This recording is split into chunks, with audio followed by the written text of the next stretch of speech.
Hey guys, तो स्वागत है आपका कैप्टन B2 के चैनल में, जहां आज हम ब्रेक डाउन करने वाले हैं doctor strange multiverse of madness के नए टीवी स्पॉट का, जिसने मेरे कुछ थ्योरीज को सॉर्ट ऑफ सही साबित कर दिया है। वीडियो को मैंने 4 भाग में बांटा है, जिसमें से सबसे पहले तो हम ये बात करने वाले हैं कि वांडा के अपने बच्चों के साथ मिलने वाले सीन में क्या चल रहा है। फिर आता है सिनिस्टर स्ट्रेंज के थर्ड आई का एक्सप्लेनेशन। फिर हम जानेंगे कि कैसे ट्रेलर के अंदर हमें मिसलीड किया जा रहा है, और तो और एक पॉसिबिलिटी उसी में कंटिन्यू होगी कि वांडा के अलावा इसमें कौन विलन के रूप में हमें देख सकता है। फिर आता है कि डिफेंडर स्ट्रेंज किस यूनिवर्स से बिलोंग करता है, उसके ऊपर जो थ्योरी चल रही है इंटरनेट पे। और फिर हम लोग थोड़ी इधर उधर की भी बातें कर लेंगे। टाइम स्टैम्प आपको डिस्क्रिप्शन में मिल जाएगा। एंड कंटेंट सुनकर तो आप समझ ही गए होंगे कि हम इस वीडियो के अंदर टीवी स्पॉट का फुल पोस्टमार्टम करने वाले हैं। तो बॉस, जिसको भी स्पॉइलर से बचना है वो जल्दी से स्लिंग रिंग घुमा के पोर्टल खोलिए और ऐसी जगह चल जाइए जहां आपको स्पॉइलर्स छू भी ना सके। सबसे पहले बात करते हैं इस सीन का, जहां कई सारे लोगों को ऐसा लग रहा है कि यहाँ पर वांडा सपना देख रही है अपने बच्चों का, या फिर उसको कोई ये दिखा रहा है एज उसके बच्चे तो मर चुके हैं। बट हमारी थ्योरीज वीडियो देखने वाले जानते हैं कि यहाँ पर एक और पॉसिबिलिटी बन सकती है,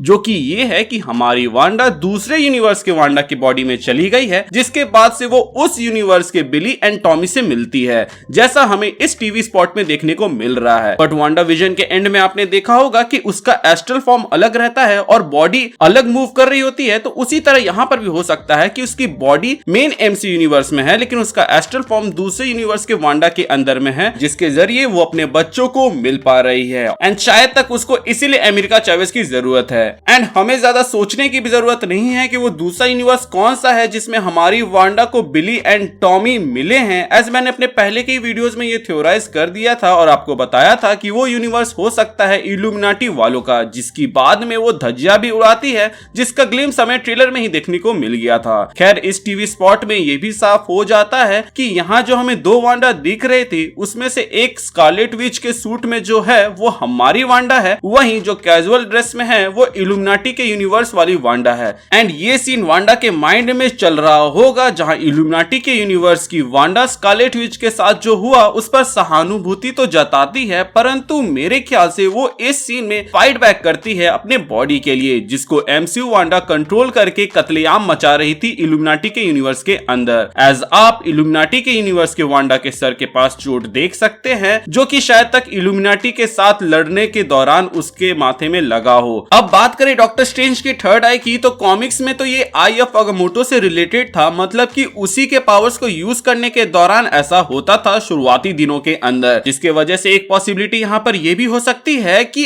एज यहाँ पर जिस डॉक्टर स्ट्रेंज मतलब कि सिनिस्टर स्ट्रेंज ने थर्ड आई को खोला हुआ है, उसके पास आई ऑफ अगामोटो नहीं है, तो मे बी उसने आई ऑफ अगामोटो को खुद में ही एब्जॉर्ब कर लिया हो। या फिर ऐसा भी हो सकता है कि सारे शैतानों को या फिर कई सारे शैतानों को एब्जॉर्ब करने के वजह से ऐसा हो रहा होगा। एज व्हाट इफ में जब स्ट्रेंज सुप्रीम ने ऐसा किया था तो उसकी भी थर्ड आई हमें देखने को मिली थी। अब अगर हम doctor strange multiverse of madness के टॉयज को कंसिडरेशन में ले, तो बॉस मे बी ये आंख जो सिर्फ अभी सर पे दिख रहा है वो पूरे बॉडी में आ सकता है। एज अगर आप इस टॉय को कंसिडरेशन में ले, तो वो डॉक्टर स्ट्रेंज को मॉडल करके बनाया गया है, लेकिन उसके पूरे बॉडी में आप आंख बना हुआ देख सकते हैं। इसके अलावा अगर आप इस सीन पर ध्यान दीजिएगा कि जब वोंग और वांडा एक साथ यहाँ पर सामने फेस करते हुए दिखाए जाते हैं, तो ऐसा लग रहा होता है मानो वांडा और वोंग दोनों किसी एक विलन से लड़ रहे हैं। तो इससे हम यही कंक्लूड करेंगे कि वांडा जो कि शुरू से विलन थी, वो एंड में डॉक्टर स्ट्रेंज की टीम के साथ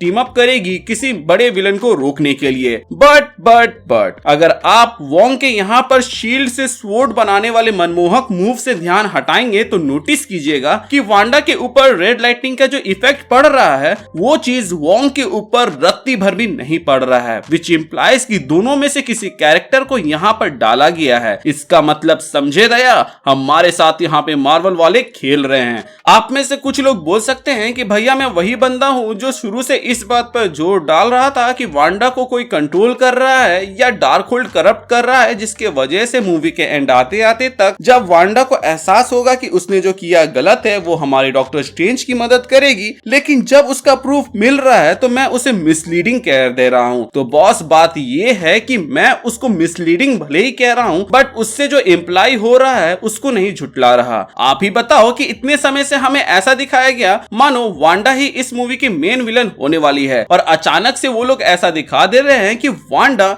डॉक्टर स्ट्रेंज की टीम के साथ टीम अप करके किसी बड़े विलन से लड़ेगी। तो क्या ये आपको हजम होगा? साथ ही साथ आप ही एक बार सोच के देखिए कि ये इतना बड़ा ट्विस्ट जो कि मूवी में होने वाला था उसको वो लोग टीवी स्पॉट के जरिए ही इनडायरेक्टली हमें बता दे रहे हैं। तो क्या मूवी के अंदर वो ट्विस्ट कोई बड़ा इंपैक्ट छोड़ेगा? प्लस आप क्लियरली यहाँ पर देख सकते हो कि वांडा एंड वोंग के ऊपर जो रेड लाइटनिंग के इफेक्ट थे उसमें कितना डिफरेंस है, जिससे साफ पता चल रहा है कि ये दोनों ही शायद तक अलग अलग सीन से उठाकर एक साथ कन्वर्ज कर दिए गए हैं। और इतनी सारी बातों को सुनने के बाद से अब तो आपके मन में यही बात आएगा कि वांडा ही मेन विलन है, जिससे वो लोग जो मेन विलन है उसको छुपाने में कामयाब होंगे। अब जो मेन विलन का प्रबल दावेदार है वो तो सब लोग कथॉन को ही मान रहे हैं, लेकिन मुझे नहीं लगता कि वो इतनी जल्दी आएगा, क्योंकि अभी तो सुपरनैचुरल टीम की न्यू रखी जा रही है एमसीयू के अंदर। तो ऐसे में मेन विलन का कांटा घूम फिर के जाता है सिनिस्टर स्ट्रेंज की ओर, क्योंकि ऐसा कहा भी गया था डॉक्टर स्ट्रेंज को कि ब्रह्मांड का सबसे बड़ा खतरा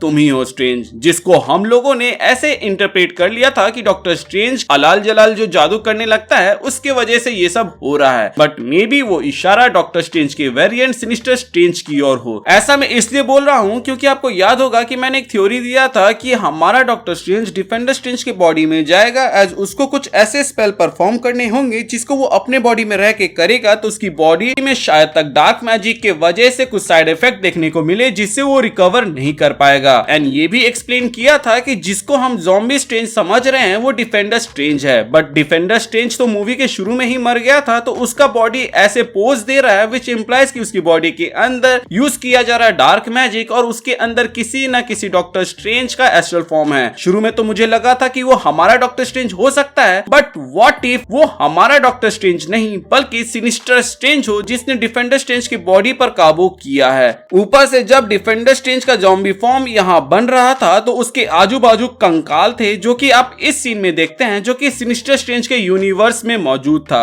अब आपको ये कुछ ज्यादा ही बड़ा कोइंसिडेंट नहीं लग रहा है कि हमारा डॉक्टर स्ट्रेंज भी उस यूनिवर्स में जाता है जहां सिनिस्टर स्ट्रेंज रहता है और डिफेंडर स्ट्रेंज की बॉडी मरने के बाद भी सिनिस्टर स्ट्रेंज के यूनिवर्स में ही जा गिरती है। मे बी सिनिस्टर स्ट्रेंज को अमेरिका चैवेस चाहिए होगी और वो किसी तरह वांडा को मैनिपुलेट कर रहा होगा, इसीलिए यहाँ पर ये मॉन्स्टर अमेरिका चैवेस को कंपेल करता है कि एक ऐसा स्टार पोर्टल खुले जो कि सिनिस्टर स्ट्रेंज के यूनिवर्स में जाए, लेकिन वहां पर अमेरिका चैवेस गिरने से पहले दूसरा पोर्टल खोल के हमारे डॉक्टर स्ट्रेंज के यूनिवर्स में आ जाती है, जबकि डिफेंडर स्ट्रेंज की जो डेड बॉडी रहती है वो सिनिस्टर स्ट्रेंज के यूनिवर्स में जा गिरती है। बाय द वे ये तो हमारी थ्योरीज है, आपका क्या कहना है इस पर आप हमें कमेंट सेक्शन में जरूर बताइएगा। इसके अलावा एक थ्योरी ये भी चल रही है इंटरनेट में, जो कि ये है कि डिफेंडर स्ट्रेंज असल में सैम रेमी के स्पाइडरमैन यूनिवर्स से बिलोंग करता है एंड उन्होंने वहां पर डिफेंडर नाम की टीम बनाई, ना कि एवेंजर्स। इसीलिए टोबी ने नो वे होम में ऐसा कहा कि उसके दुनिया में एवेंजर्स नाम की कोई टीम नहीं है। बुक ऑफ विशंति का भी एक अच्छा लुक हमें ट्रेलर में देखने को मिल गया है, जिसके बाद तो भैया बहुत ही ज्यादा मजा आने वाला है, क्योंकि स्कारलेट विच डार्क होल्ड के पावर के बदौलत यहाँ पर जो इतना उछल रही है